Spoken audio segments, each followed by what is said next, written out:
Welcome back to the channel and thank you to everybody who's liked and subscribed so far.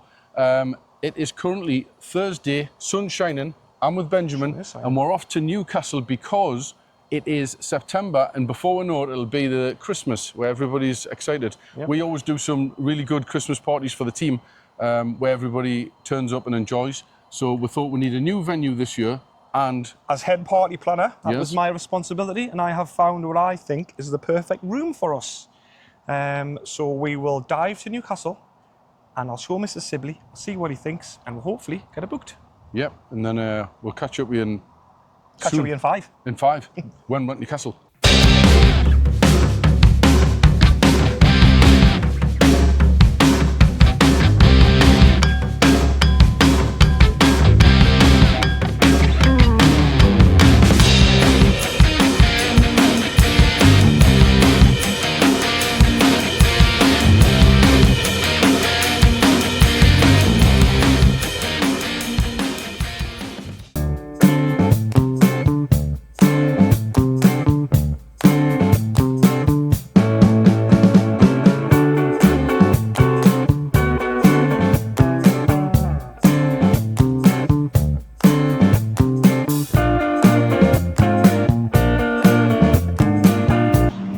Scott, thank you. This is where we're going to have our Christmas party. This is Lane 7. So we've done Lane 7 on St James's Boulevard once before, but this is the new Lane 7, which is just opened at the gate. And we've got a private room. So it's got 3 games all night. Bowling, food, drinks, darts. It's going to be noisy. Shuffleboard. We might even get the karaoke. Ping pong? Ping pong. Is that beer pong? Yeah, beer pong. Beer pong. And we might even get the karaoke book and get Scott up. He's a bit of a crooner. Definitely not. I did it. We'll get Stephen Douglas up. Oh, Stephen Douglas is good, isn't he? The singer, yes. Stephen Douglas, he was singing in Spain last weekend. Yes, get it. Yeah, and I can't tell you much more about that because it was a bit of a... It's a secret. It was a secret night. Yeah, this is the venue. So I think we'll pop inside and have a look at the room. Yeah, we'll go inside. I've never been here before. You've been and had a little look just to confirm it. So. And I was here on Saturday before the match. All right, so we'll go inside. Let's go. Right, come on then. We had one of our Christmas parties at the other Lane 7 a couple of years ago, which was really good and everyone loved it when they had the golf and stuff downstairs. Yeah, that was a while ago, that. Yeah, it was a while ago. I haven't had that since I started working. Yeah, it was like probably 3 years ago. Yeah, so it might have been like 4 or 5 years ago. Yeah, but it was mint. We had a mint night and we'll try and do something different every year. So when you slide your hand down the bandstand, keep clipping these balls. Yeah, break your fingers. See, nice heard of it. So I think what we're here to view is there's an area which we can get for just ourselves. They've got like a bit of a VIP, our own area. Because normally the staff parties will get like 50 to 60 people going, especially at Christmas. I think. And we did one at Lane 7 once before, and the lads, some of the Valters went. And they liked it because of the bowling and the ping pong and things like that. So we thought mix it up this year and do this one. Yeah, cool.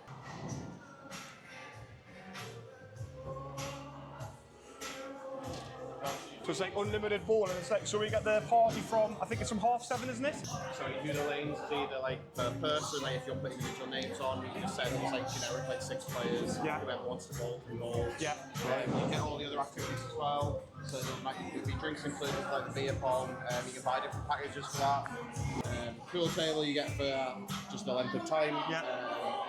Shuffleboard, you just get the pucks for it, again that's per time. And then you've got the darts, which is the interactive darts with different game modes and stuff. Amazing. You get all this, there'll be a member of staff hosting you, who'll be in here for you, do drinks orders. And obviously you'd have your package if you've got like a package drinks. Yeah, drinks package and stuff, yeah, which there's a drinks package and we've got the minimum spend stuff as well. So we'll do food and drinks for everyone. Yeah. It's pretty sick looking, isn't it? Yeah, it's good, man. Yeah, it's really good. We used to come here as a nightclub, and it's like this was the top floor. There's like a VIP bit down there, and this corner bit here, where the sort of windows are, was like a bar in the corner, but it was like wood paneling around the outside, so you had to go in. And then there was like another section with like loads of couches, which was like another VIP bit on the corner. We used to be in the VIP every Friday. Yeah, it's an old haunt. This. Yeah, back in the day. Striker! There's karaoke things in here as well. So they've got karaoke bars in here. So if you wanted to, if anyone wanted to do karaoke, we could book a karaoke thing as well. Where are we going now? I'm just going to show you this karaoke thing, look. If it's still open. The karaoke? Isn't that in it? What, for karaoke? Aye. I like the pole up in the middle. What's that pole used for? Karaoke? Can you do a demonstration on this pole while we're here? Hold that. I'll hold this cord. Can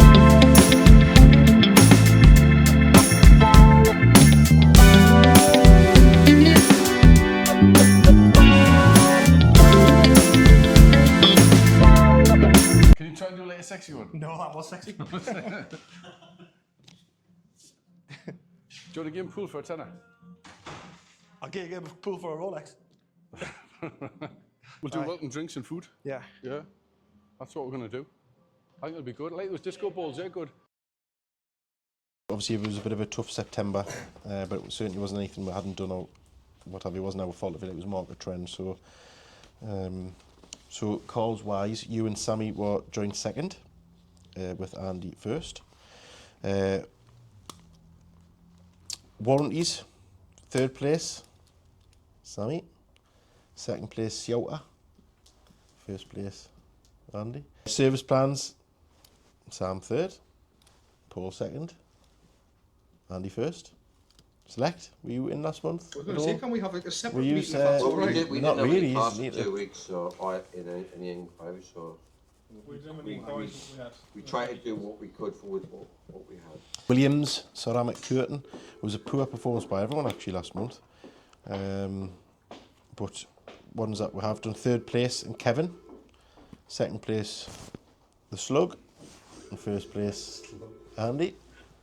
Oh, we're waiting to the end, aren't we? Yeah. Your breakdown cover, Paul Laidlaw was in third place. So Select were working at some point. Paul. That was the last of Andy's first places. If you want to give me a round of applause now. Well done again. Congratulations. We'll now allow you to have tomorrow off. For your day off. For your day off. Reviews. In third place was Kevin with 12. I think I've got 13 actually, I just think I haven't marked it off. Well, it's I'll too double late. check. Too late now, Kev. And to be fair, you still would have been third place. So Andy was second with 14, and Paul Laidlaw was top with 16. Anyone wants any advice of how to get reviews? Speak to Paul Laidlaw this month, because he's obviously on fire. If you obviously want to speak to someone about how to sell cars, speak to Andy. Obviously, deliveries are now active.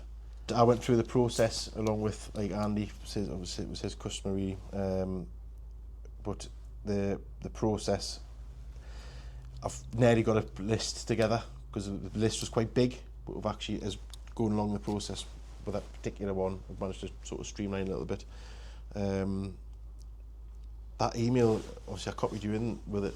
What I sent to the guy to basically let him know what we needed signed and returned and what we needed off him and what you needed to do, and it was a canny big email, wasn't it? And it quite daunting. From doing that to now, the difference being is that we've signed up with an additional thing on Dragon, which is signable, so e-signed documents, which, to be fair, can also be utilised if you're selling a car out of the area but the company collect it. So rather than email them in an order form or what have you, you can actually send it through that and they can e-sign it. And you've got it signed, printed off, and it's in the file. All right. But that's going to make things a lot easier. So we'll add the T&Cs for the distance sales and stuff on there. So it'll be a bit easier, I think, for the customer, the end user, if you like. Inquiries. There's too many open leads at the minute, so you need to just keep on top of them. So when Scott asks, is anything on the boil, that type of thing, really, you wouldn't need to ask. You could literally just, if you wanted to, log in Dragon and look at everyone's open leads. And when I went for a meeting last week, before I went down, because obviously we have the weekly meeting, and that is part of it. I think you'd asked the day before if anything we'd had on the boil. And obviously everyone had replied eventually. And there was, say, I don't know, I can't remember, there was some like 8, if you like. Well, on the open leads, it was like 38. It might be work in progress though. You know, you've got stuff that's like hot to trot, but you might have a guy you're working on for a week and it's an open lead. I know, but if stuff, what's on the boil, that's on the boil, isn't it? I've got one or two. If it's on the boil, where you think it's going to buy today or next week, it's still on the boil. The reason, one of the reasons he asks that question is, well, there's a few reasons. One is probably to help his mental health. The other reason is because he's like shit hot in the price changes now because the cars are prepped. We know exactly what margins we've got.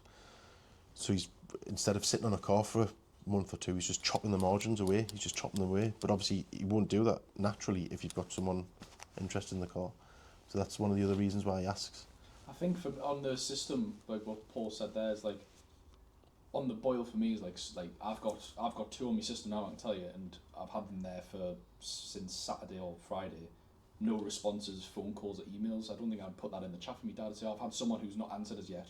But it's more like just stuff that's actually like but on the verge of it. If I've had contact by them and they're like actually interested, instead of just like, oh, what colour's the roof? Do you know what I mean? No, well, Stuff correct. like that. You wouldn't if you had no response of someone, you're not going to put that to say it's a like deal on the boil. Is it just like mainly the important stuff, like where it's like, oh well, there's actually someone here who's left a deposit, but we're just waiting for confirmation. But it's not even necessarily left deposit. Someone that hasn't left anything. You know, who's inquired and you're doing finance figures or whatever, or part exchange. Is that someone on the go? Someone on the boil? My name's Luke Sawyer, and I've bought a Seat Leon Cooper 300. And a beautiful machine it is as well. Are you happy with it? Yeah. I know you've come over in it just now from the train station, but it was dream. Yeah. And where have you travelled from today to get here? So I'm from Basingstoke, so Hampshire. So how long were you on the train for then? That's 4 hours. 4 hours to come up here. Wow, that's dedication. That you so really there's a lot there, doesn't it? You really wanted this car. Yeah, I did. So what made you start looking for a new car in the first place, Lee?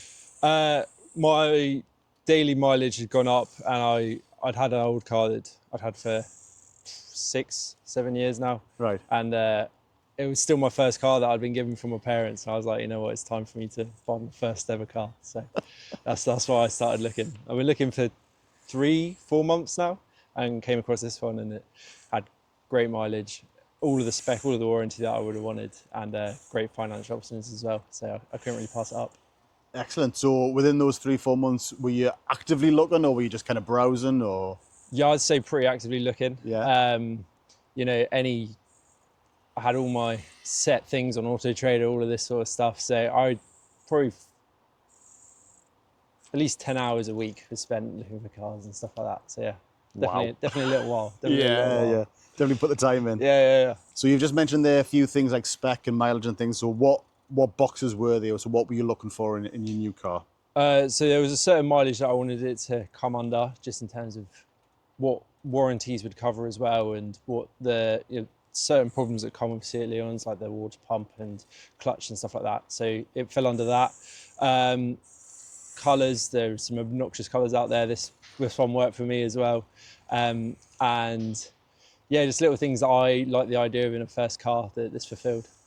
And what made you choose our dealership, all of the others that you might have come across? Well, so I spoke to a few dealerships, spoke to a few salesmen, and you guys got back in contact with me the quickest and taught me through all of the questions that I had quickly as well, and then sent the paperwork to back it up as well.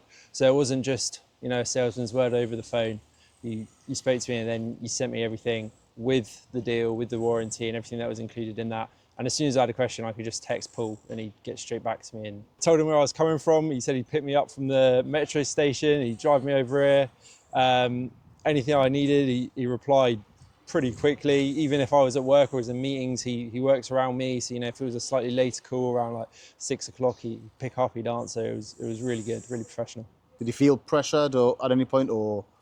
No, not at all. I had all of the documents that I needed in warranty, finance, everything was sent to me. But there was never multiple calls or badgering or anything like that. I think I only got sent it the once, and then Paul just told me to fill that out, put a deposit down if I wanted to, and then take it from there, and that was it. So what put you off other dealerships? Was it just a lack of stock, or just not the right car, or?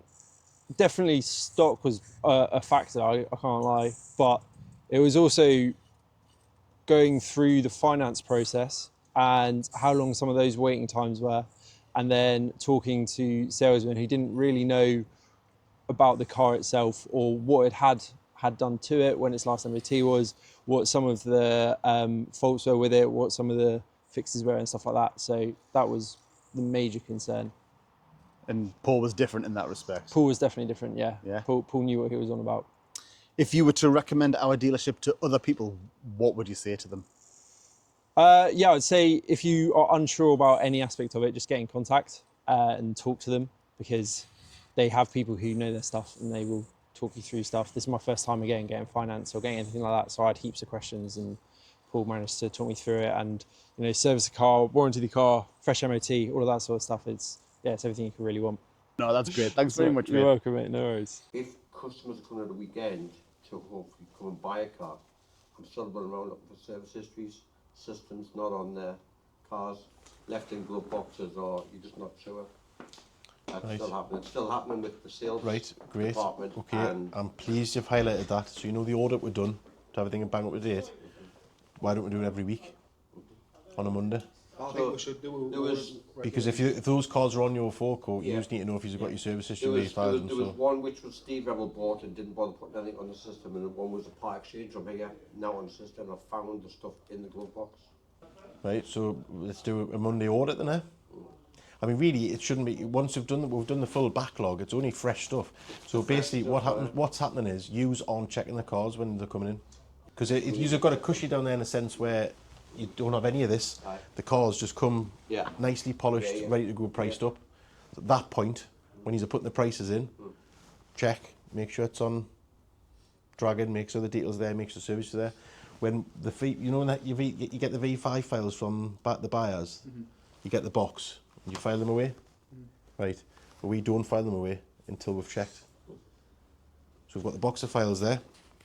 So I'll sit at my desk and Sam will be like, give us the reg, I'll click, details, on Dragon, file it, on Dragon, file it. Because there's always going to be the odd one that's going to slip through the net. So unless you want to do that, it shouldn't be a Monday order. As soon as the cars arrive, or when you get the box of V5s, check before you file them. When we've looked on service history, it's meant when you open it up and it's got everything on there, like, oh, mint. And then when you open it up, it's just blank, and the car's been in stock 3 weeks, 4 weeks, like, I don't know about it. Right.